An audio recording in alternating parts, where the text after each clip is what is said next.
welcome to the Masculine Spirit Podcast, where we discuss masculine development, spirituality, and potential from a Christian perspective. I'm Robert Krause, and I'm joined by my co-host, Noah Bills, and today we're going to be discussing physical fitness. So, before we get into that, I would like to go through a few items just to elaborate on a couple things from past episodes and make a correction as well. We have a very strict agenda today. Some things need to be said, all business. No games today. So, in the first episode, when Noah and I were talking about our backgrounds, I did make a tad bit of a mistake, a wee little mistake. I said that I was born in Woodland, California, but that is not accurate. I was raised in Woodland, California for the vast majority of my life, but I was born in Fort Bragg. So there you go. It's fixed now. Honestly, I didn't even know that, so you could have slid by with that. Oh, I definitely could have. It's just my OCD kind of gets in the way. Yeah, we don't want that being brought up in the future. Oh, remember this one time we brought up this thing? You said you were born in Woodland? Exactly, dude. It's like when politicians said something like racist a couple years back. Now they're running for president. That's getting unearthed. Yeah, they have to go back and just clear their name. That's what I'm doing right now. As you should. And I will be running for president in 2028. So be ready for that. You got my vote. The other item of business that I wanted to discuss real quick is just a quick explanation of the logo of the podcast.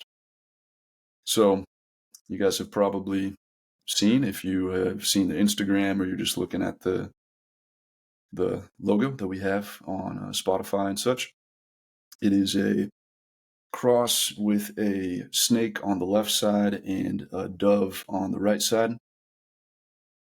And just want to make sure that everybody knows that this is not blasphemous. This is not supporting the serpent in the garden or anything like that. It's a good note to make. It actually has a biblical origin. And the verse that it comes from is Matthew 10:16, which says, "Behold, I am sending you out as sheep in the midst of wolves.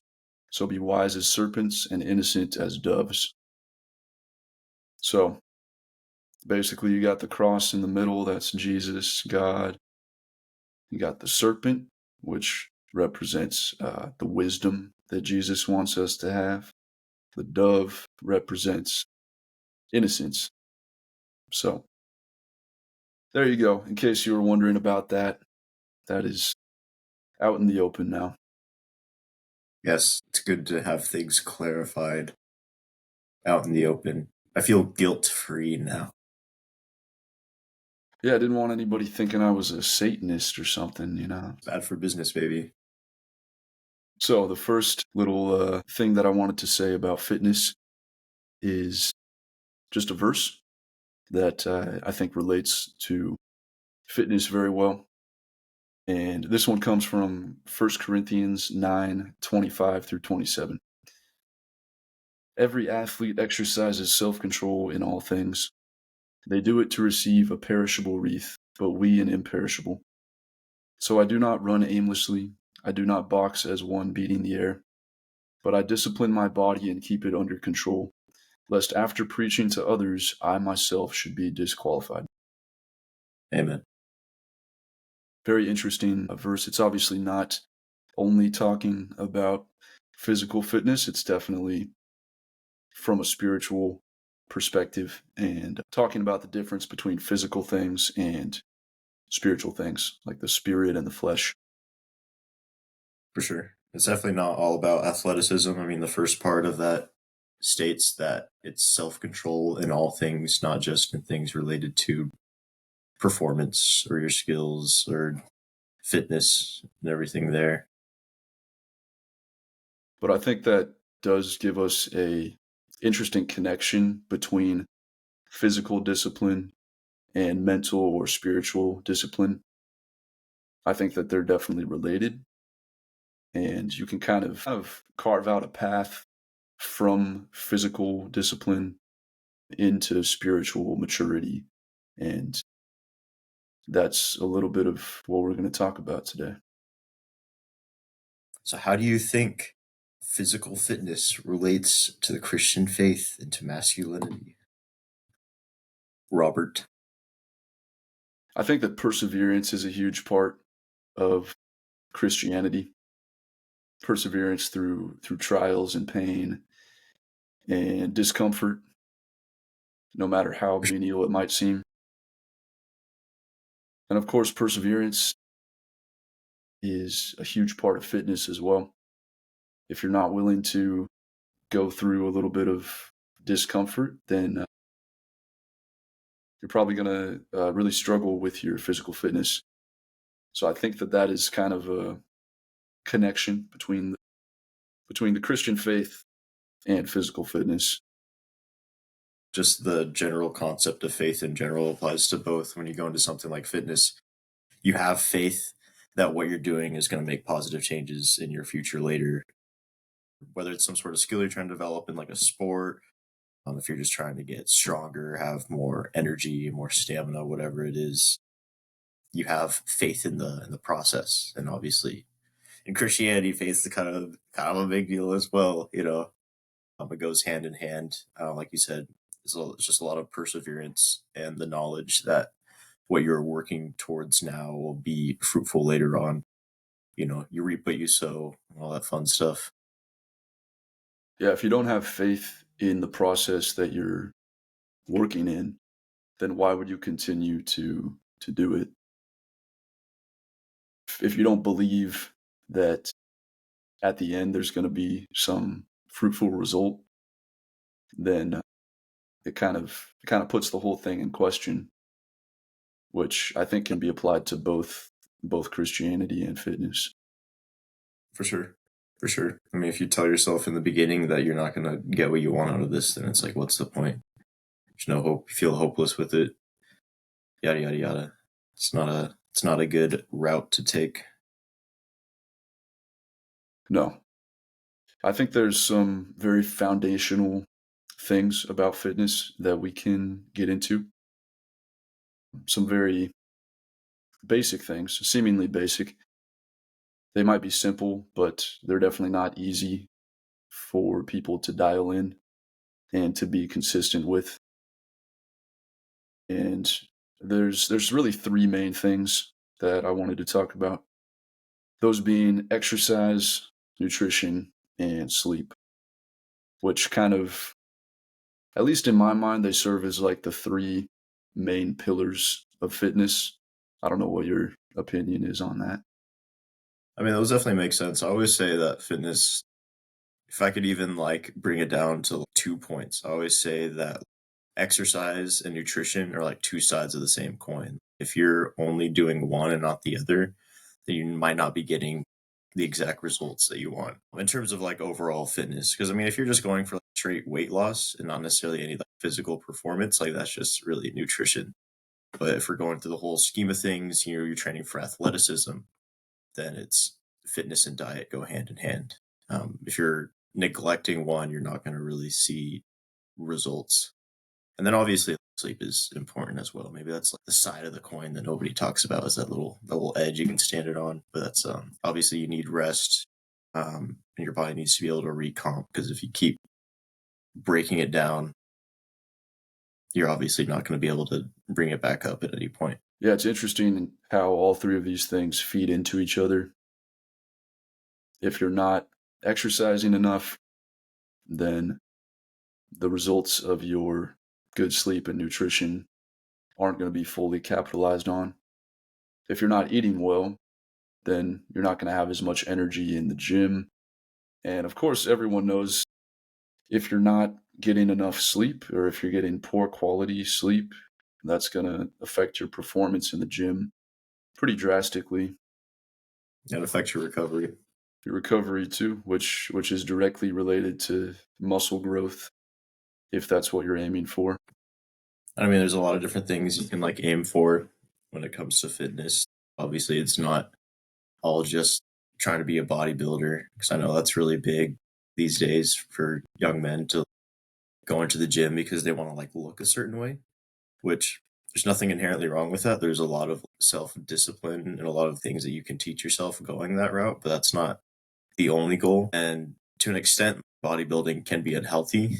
I mean, if you look at top professional competitions, all those guys are just roided up and super dehydrated and making all these other sacrifices to their body just to be aesthetically pleasing. But a healthy body is not an aesthetically pleasing body. There's so much more to that.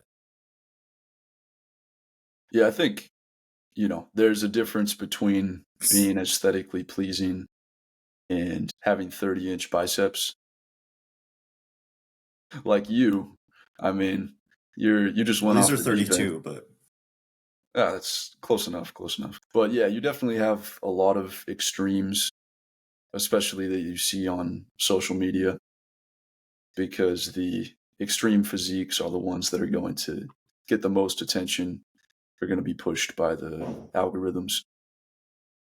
But really, if you have like a relatively lean and somewhat muscular body, you're not completely weak, then you're doing great in your physical fitness. Like that is pretty optimal for performance and for lifespan.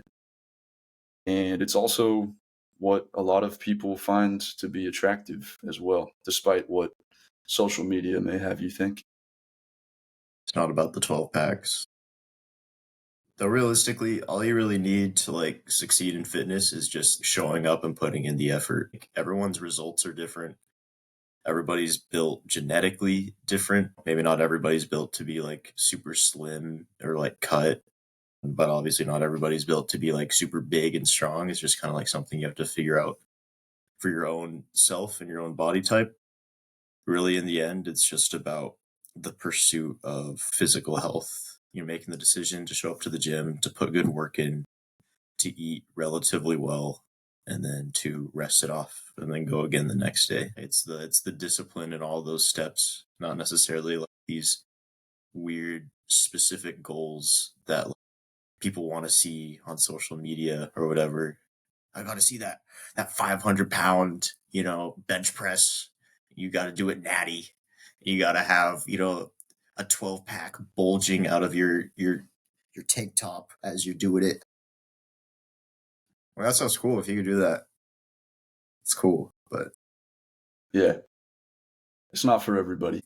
I think that the real problem comes in when you're setting goals for yourself based on what other people have achieved, especially other people that are enhanced and you're not enhanced chemically, that is. But I think it's definitely fine to set fitness goals, like say you want to bulk up to a certain weight or slim down to a certain weight. Maybe you want to get a certain PR on, squat, bench, deadlift, whatever it is. The point is you want to be setting these goals against yourself and based on what you can achieve, what you feel like is realistic for you to achieve, not based on these extreme cases that you see on social media, are really not based on anybody else besides yourself. 100%. And then you were mentioning consistency, which I think if there's one thing that you can take away from this conversation regarding fitness, like actual physical training, I would say consistency is the number one thing that would determine success and determine the progress that you make in the gym. You can neglect other things. You can have a suboptimal diet, even maybe your sleep is not great, but if you're showing up consistently in the gym every week, you're going to see some kind of progress. It might be a little bit slower if your sleep and your nutrition aren't dialed in, but consistency will get you like that. Yeah. It'll get you that baseline of progress at least. They say, like going to the gym and eating decently, that's not super hard. Most people can manage to do that. The hard part is you got to do it every day, you know? 'Cause, I mean, realistically, if you just go to the gym, you just go for 1 hour. That's not a big chunk of the day at all. And then you just make sure your meals are fine and then you're sleeping a decent amount. Realistically, that's not a super big goal, but it's the fact that you have to do it, consistently, train however many days a week that you need to get in those meals that you should be getting in, or cutting out the meals you should be cutting out, whatever it is, whatever your goals are, and then getting the rest. It's the consistency that's the most important and overarching thing. Because if you don't have that, then you're not going to get anything else. Obviously, you're going to have days where you really want to go to the gym, you're really hyped up and like ready to go. But when you stick with something for a long time, you're going to have days, maybe even weeks, that you don't feel motivated. And it's really the choice that you make in those moments that counts the most, and that it'll determine how consistently you make progress. And that's the main reason why consistency is number one. So we do have some other training principles that I would like to talk about a little bit. First one is volume. Volume is an interesting topic. I think a lot of people have different opinions, different preferences. You got the people that like doing 10 sets of each exercise, getting a really nice pump. And then you got the super low volume people doing like 1 to 2, maybe 3 sets per exercise and going super, super intense. So what's your opinion on that, Noah? Are you saying 3 sets is considered low volume? Because I would argue that 3 sets is not low volume. No, 3, yeah, I would say 3 sets is like moderate, but Though it also depends on the repetitions as well. I mean, just to define, at least my definition of volume is it's kind of just overall repetition. So it's sets multiplied by however many reps you're doing. Because I've done training where I do like 4 sets of something, but I'm not doing it for volume because I'm doing like 4 reps. So if I do 4 by 4, it's still relatively low volume.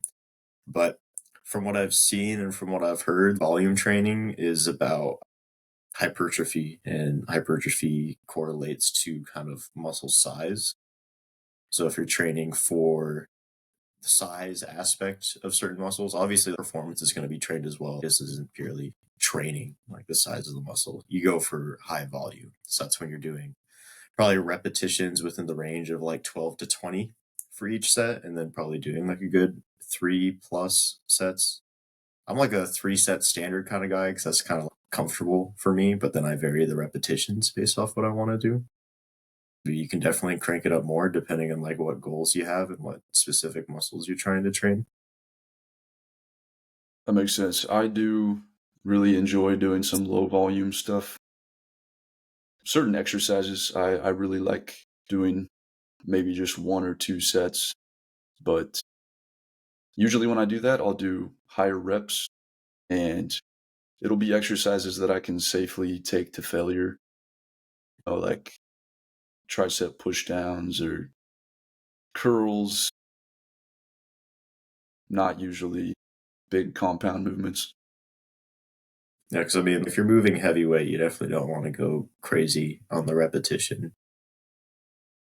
Typically, that's just training for like, intensity at that point, which I guess is a good segue into the topic of intensity based training, which is kind of the opposite of high volume versus high intensity, where now instead of doing a lower weight, doing a lot of repetitions or a lot of sets, you're doing a really high amount of weight and doing lower amounts of reps.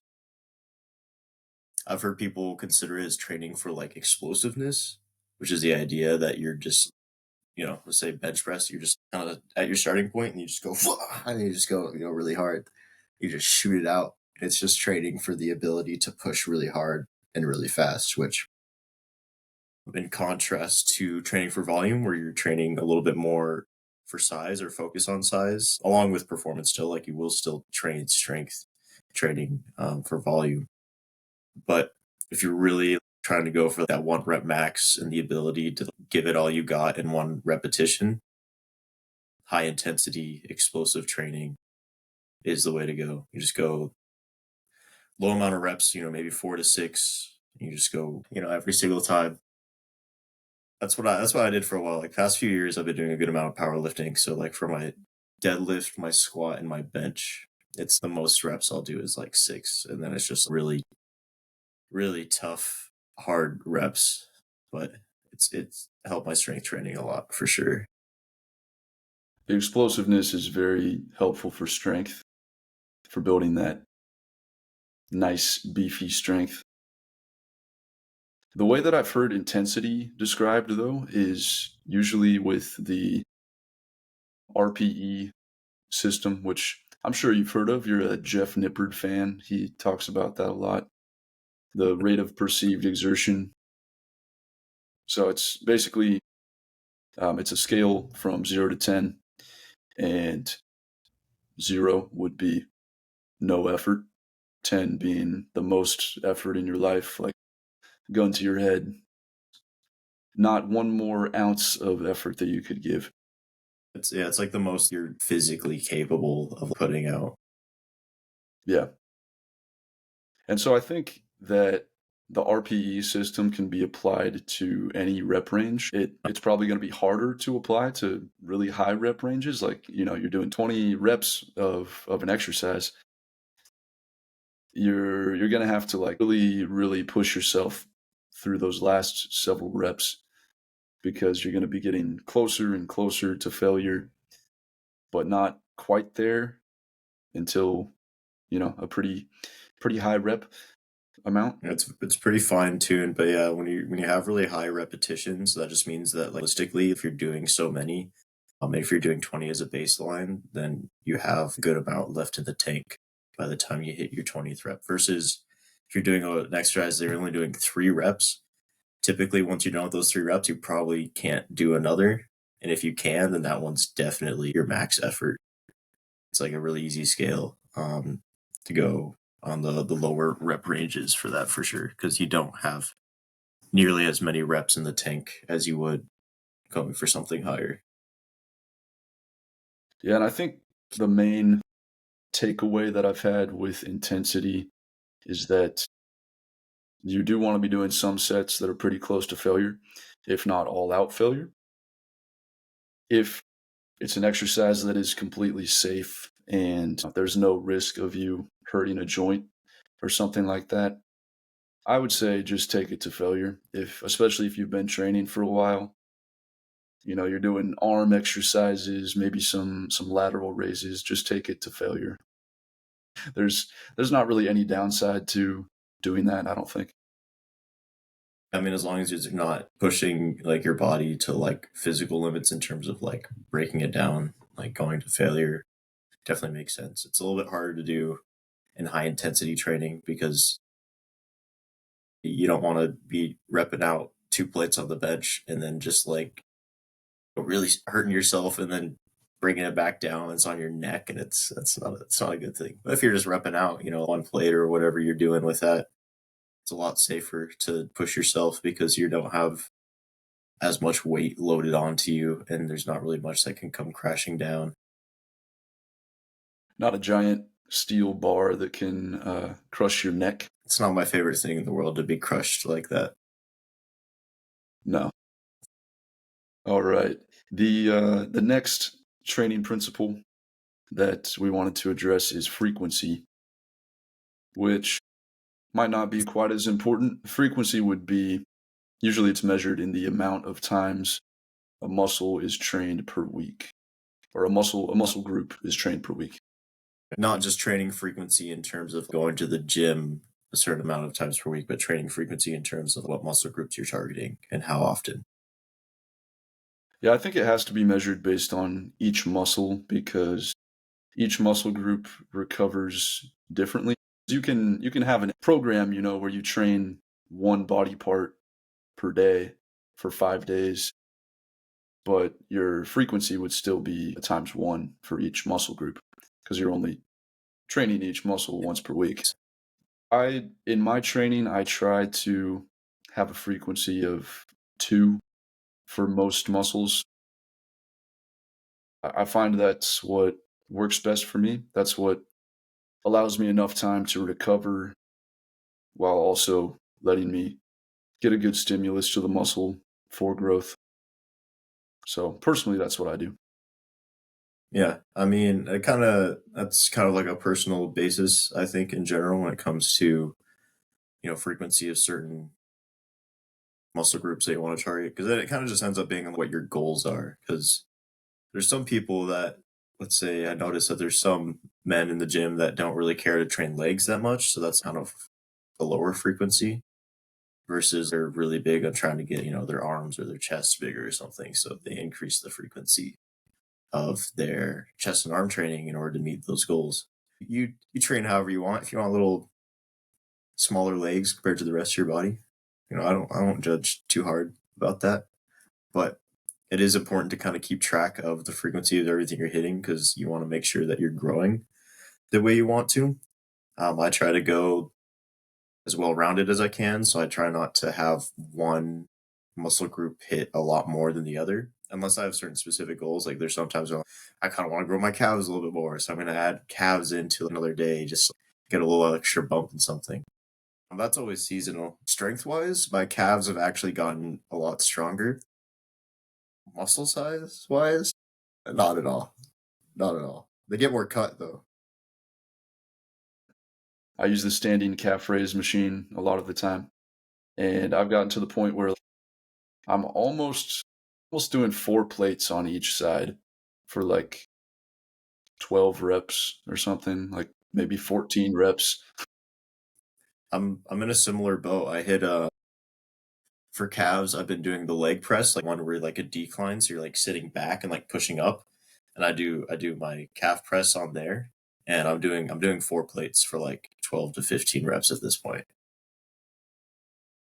Dude, they are a stubborn muscle. I've heard that the reason for that, yeah, I don't know, I'm not a scientist, but what I've heard, He's not a scientist.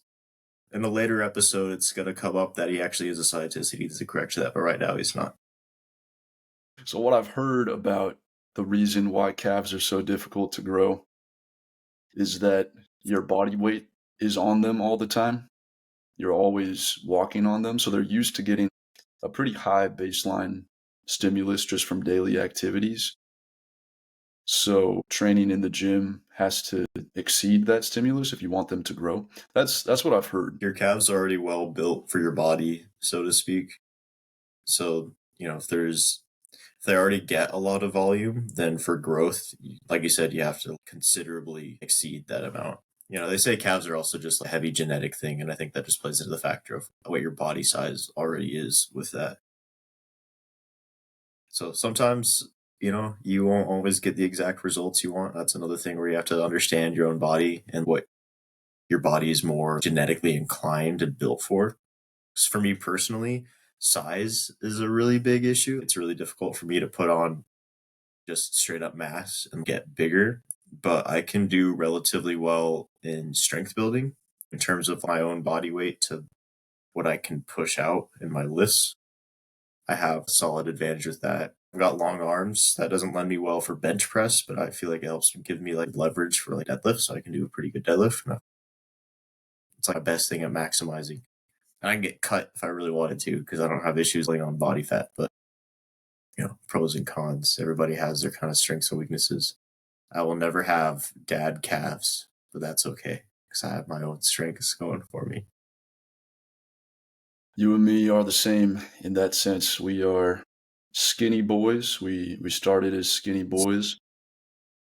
Tough for us to put on muscle, to put on any weight really. But hey, that just means every little ounce of size that we get, we appreciate very much. I thank God for every pound I have gained since the beginning of my journey. Oh yeah, it's a blessing. It's been a trial. Calves won't get bigger, but my calves will get more cut. So, some people won't get cut calves. I got cut calves. You got to count your blessings every day. As much as you can. So Noah, What is some of the best fitness advice that you've received since you started training? Something that has helped you immensely, more than all this other information that you hear? It's a good question. I mean, I've been just given, in general, just a lot of small advice throughout the years, but I think the main thing that's really stuck with me and just kind of like pulling from what I've heard from a lot of people is that in the end, the fitness approach is really just individualized. You can't really focus on other people's results or their own goals because A, everybody is built different. B, everybody's going to train different depending on what they like to do in the gym and what's comfortable for them. And C, the goals are also different as well. What you're looking for specifically and what you want to train for are definitely not going to be the same as 90% of other people. Not to say that's a bad thing if you end up training in ways or going in a direction that's similar to like other people that you see. But like I said before, this is all very highly individualized. And it's all about it's not about beating the people that you see on social media or the other people you see at the gym. It's about beating who you were yesterday or last week or the month before or last year. It's about seeing improvements in yourself and really just focusing on that. Not focusing like on a straight up crazy end goal of being some 220-pound beefcake with only like 5% body fat. That's cool and all. But for most of us, it's not realistic. And it's highly difficult to obtain. If you can obtain that, 2 thumbs up. I would give a third one if I had a third thumb. But in the end, it's really about what you're looking for out of yourself and showing that real effort and seeing that real progress and just keeping up with it. Yeah, I think that everyone, especially when they first get into fitness, they have this temptation to try to look for this piece of advice that's just going to explode their fitness journey, make their numbers go up, get them huge. There is no magic technique. Yeah, and I think you hit the nail on the head with the fact that everything is individualized. There are certain basic things that will work to some extent for everybody. But when you get into the more intermediate, advanced phases and you're trying to make these little improvements in your physique or in your total, your PRs and stuff, it's going to be very individualized to each person. Everybody has a different body. Everybody processes food in different ways. Some people respond to different exercises differently as far as muscle growth. So learning that it is a battle that you fight against yourself is incredibly important for your motivation, because if you're constantly comparing yourself to other people who are outperforming you in many ways, that is going to sap your motivation and sap your drive. Sure. I mean, in the end, you're going to the gym for individual growth. So if you're going in for individual growth, why are you looking outside of that area? Why are you looking at other people and seeing what they do and trying to like copy them? It's about developing yourself in the end. It's really just figuring it out what works best and implementing your own plan. Trial and error. You definitely are not going to figure out what's best for you immediately. Took me a long time to kind of figure out exactly what I want to do. Even then, I always make changes. Like it's never been the same throughout however many years I've been doing this. So It can't be overstated the degree to which physical fitness also helps your mental wellness, which I think is something that people know instinctively, but when you experience it, it's a very different thing. nice feeling. Yeah, it almost, for me, that's one of the things that helped me to stay consistent through the ups and downs.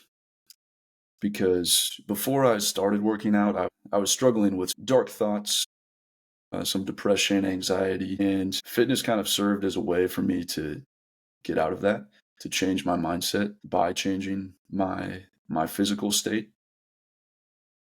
And it also helps you to prove to yourself that you can do something that is uncomfortable. And I think that is very important for overcoming mental challenges as well. For sure. I mean, anything that you really want to make or develop comes out of some degree of discomfort. Like nothing, most of the things that we do that are worth doing are typically not easy in most aspects of life. In terms of like career development, you have to take the time to just do the work, develop your skills, and prove that you're capable of doing A, B, and C. In terms of like interpersonal relationships, you have to make the effort to like have those tough conversations or like make approaches and handle things between you and somebody well. In the same realm of like physical fitness, you have to just get out there and make yourself physically uncomfortable in order to like see results and make growth out of it. You rarely ever grow staying inside your comfort circle. If you're doing the same things all the time and you're always comfortable and you're never pushing yourself, you're going to end up staying like that. Maybe even ultimately, decay, I think, in a sense. Yeah, it's the whole concept of if you're not moving forward, then you're moving backward. Like stagnation is death in a sense. And it's not necessarily about like making these crazy big steps all the time. And that can be really daunting. And I know that puts people off as they see, if you're not in fitness at all and you see these people at like the opposite end of the spectrum that have been doing it for years and maybe you're juiced up and everything, it's really daunting looking at that and looking at yourself and like thinking, oh, I can't do this. I'm not gonna be able to put in that effort. You don't have to do like that effort and get to that like crazy weird end goal by a super fast time. It's just about the effort and making the conscious decision to make those small changes every day to see some growth by the end of the week or by the end of the month or the end of the year or whatever it is. Yeah, and it's one step at a time. You don't want to put this image in your mind of some place you want to be at and think to yourself, wow, this is not achievable. I'm going to have to work for 10 years to get to this physique. And maybe you will have to work for 10 years to get to that physique. But the point is focus on what you can do now and focus on the incremental improvements every day. It's not about the physique, it's about the friends we make along the way. Wow, you're going to make a t-shirt? I could. Don't tempt me. That's another thing that's kind of interesting about fitness. If you get into anything fitness related that involves seeing the same group of people over and over, you can also just make friends out of it, which is cool, and like develop a little clique surrounded by, whatever martial art you're training in. There's like run clubs and stuff now, or just gym buddies. That's very nice, very social, very healthy, helps you keep motivated, meet new people, get new connections. It's always fun. Hard to go wrong, I think. Yeah, I think the people that you make friendships with in the gym are, it's a special kind of relationship because you guys have, helped each other work through some very difficult workouts, some physically demanding things, and you really put your trust in those people. Maybe people who have spotted you at the gym or encouraged you at the end of a super tough set. Those relationships can be pretty strong, can definitely foster some good friendships. Yeah, those are fun. There's nothing like having a really heavy bench and like really struggling to put it up, and you're looking dead in the eyes of your spotter, and he's not helping you at all. He's just like, get it up, get it up. And you're like, you have suffered with that person in ways you have not suffered with many other people, and that's a unique bond. There's a spiritual connection that forms between you two in that moment. Trauma bonding. Good trauma bonding. So 1 Timothy 4:8 says, "For while bodily training is of some value, godliness is of value in every way, as it holds promise for the present life and also for the life to come." So basically, godliness is more important than physical training. That's what I take from this. No, for sure. I mean, it's just like going back to like in the end that, it's good to develop physical fitness, but it's not everything. And it's not about these crazy end goals. It's just like something for you to implement. The the Christian traits that you have, you can use and put out into fitness and see growth and development in the same way that you can put those traits out into anything else in your life with any other skill or hobby or whatever you want to develop. In the end, godliness is all, and that's like the root of like starting these things and making the progress that you want to see. Yeah, and I think there can be a temptation when you're getting into the gym to prioritize it over other things in your life that may be more important, like your relationships, your family, your job. There's this concept of the gym cell, basically the guy that lives in the gym, doesn't really have much of a life outside of the gym. He's super jacked, super fit, but like what else does his life, what other value does his life bring to people? You know, it's kind of questionable. So you don't want to be that guy. You want to be building things in your life, things outside of the gym. Yeah. It also just kind of like works with the concept that just because you are physically fit in some areas doesn't mean that you're entirely healthy. This should be more as a tool to like develop your own physical and mental health. Looking at some crazy intense bodybuilders, like I said before, those people take a lot of like substances to get where they are, and they have to incredibly dehydrate their bodies in order to look that way. Like anything, this can be an obsession that can be fostered to an unhealthy extent. And that's really something you have to gauge for yourself. If it ends up where you're making sacrifices regularly in other aspects of your life that are beneficial, if you're drawing away from people in your life, if you're not putting in effort into your job and your ability to provide or develop any other kind of skill or things that are healthy for you in your life, you've maybe gone too far with this. Yeah, at that point, you missed the purpose of fitness in the first place. The purpose of fitness isn't to become your life, it's to enhance your life. And fitness, when it's approached in the correct way, it does enhance your life in several ways. I mean, most obviously, it increases your lifespan. At least it can increase your lifespan. I'm not going to claim that everybody who goes to the gym is going to live past 80 or 90 or whatever, but it's one of the most important things you can do for your health in general. It's going to make it easier for you if you need to help somebody move something. You know, you're helping a friend move, carrying your child out of a burning home, you know. Yeah, so when you're at church, you can carry more chairs than anybody else and just establish your dominance. That's like the only reason I really do like weight training in the first place. Just so I got 4 chairs on each side and I'm hustling around like all the old church women are like, oh, look at that strong young man. That strapping young lad. Look at that strapping young lad. I love getting the little comments about strength from the older women in church. That's what I live for. That's why I do it. There's no other reason for me to pursue it. That's my own personal goal. After all these years, my developments, this is what I'm made for. I'm built different.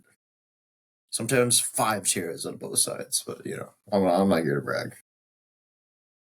Yeah, but on a real note, physical fitness can serve as a catalyst for people to get into other elements of self-improvement, whether that's pursuing advancement in a career, new relationships, a business idea, maybe just dealing with some trauma in the past. I think that fitness can be a starting point for people to do a lot of those things. For sure. I feel like in general, once I started really pursuing fitness, it helped me gain confidence and the ability to just kind of pursue other things. It trains your mental and physical will to just kind of do anything else. I feel like it's really benefited me overall. And it's super nice because when you are suffering from depression and anxiety, at least from my perspective, when I was in that headspace, it's very difficult to make decisions. It's difficult to commit to things. Life kind of seems a bit confusing and directionless. But when you make the commitment to pursue fitness, you have a direction. And luckily, that direction that you're going in is pretty simple. Especially when you're starting out, you don't need to do anything crazy. You just commit to some kind of program. You're like, oh, I'm going to train 3 times a week, 4 times a week. I'm going to do these exercises for this many sets. And if I don't do it perfectly, then it's fine. But I think part of what is so beautiful about it and so accessible about it is that you just have to move your body in certain ways for a certain period of time, a certain amount of times per week. And by doing that consistently, you can just like upgrade your mindset and eventually upgrade your life. I'm not saying that like it just leads to those things immediately. It doesn't happen overnight, and you still have to pursue those other changes you want to see in your life, but it at least it can get you out of that depressive and hopeless mindset. Sometimes it's not instant gratification, but again, it's the faith that what you're doing is making progress and is going to make things in the future easier or better for you, or help you develop whatever skills you need to thrive and do well for yourself and for others.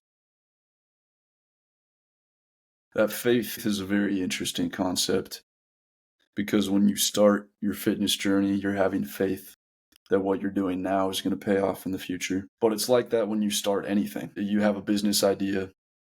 If you don't have faith that your pursuit of that is going to pay off, why would you do anything? But it's almost like which came first, the chicken or the egg? Because without faith, you're not going to do anything. But if you don't do anything, then you're not going to see the results that will build your faith.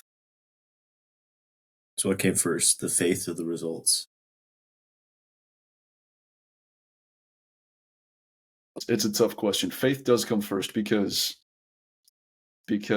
faith is what leads you to take the first action to improve. But then from that point on, it's like your faith in the process and your actions to progress are kind of feeding back and forth, feeding into each other. For sure.